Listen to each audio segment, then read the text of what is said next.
Un bailleur tué sous les coups de ses deux locataires insolvables, c'est la nouvelle qui a jeté un vent de panique aux premières heures de cette matinée à Japoma, quartier du 3e arrondissement de la ville de Douala. François est voisin du défunt. Moi j'étais couché, j'ai suivi comment l'enfant était en train de crier, quartier au secours, on tue mon père. Subitement en sortant, je trouve un voisin couché. Selon son épouse, Louis-Marie Pietadi, major, 50 ans, propriétaire de plusieurs immeubles de location, exaspéré par l'accumulation des arriérés de loyer de ses locataires, qui n'arrivaient plus à rencontrer, va décider d'aller à leur rencontre, accompagné de son fils. Aujourd'hui, vers les 3h, 4h, comme certains locataires sortent tôt, pour que le bailleur ne nous croise pas le matin, ils sortent très tôt. Là, on dit qu'aujourd'hui, il doit se lever un peu tôt aussi. Question de coincer.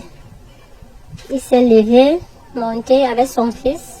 Sous le regard de son fils aîné, Louis-Marie Pietadi, le bailleur, est très vite pris à partie par ses locataires indélicats. S'ensuit une violente altercation qui va tourner à l'irréparable. Il marchait vers la porte là-bas, c'est là que l'autre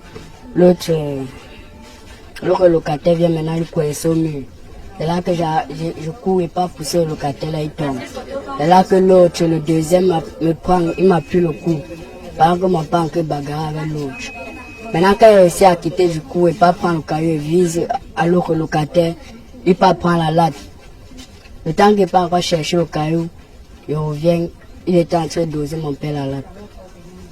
Mais c'est puis il s'est allongé, le sang a commencé à sortir. Toujours selon son épouse, Louis-Marie Pietadi avait plusieurs fois saisi les autorités judiciaires pour dénoncer la filouterie de loyer de ses deux locataires, qui eux, s'étaient résolus à ne pas déférer à celle-ci. Couper la convocation à tout un chacun, qui devait se présenter lundi, qui est passé là. Finalement, ils ne sont pas partis parce que ça l'avait vraiment traumatisé. Dans ce quartier populeux, Major était connu du voisinage comme un homme de paix et de consensus. Plusieurs locataires là que j'ai beaucoup intervenu parce que je sais qu'ils ont menacé, il y a beaucoup qui ont amené même son agent les 4 mois. Je lui ai dit que bon, laisse le problème, on t'a pas coupé les bras et il exécutait. Les deux présumés meurtriers sont en cavale et la dépouille du bailleur a été admise à la morgue de l'hôpital de Lokbaba.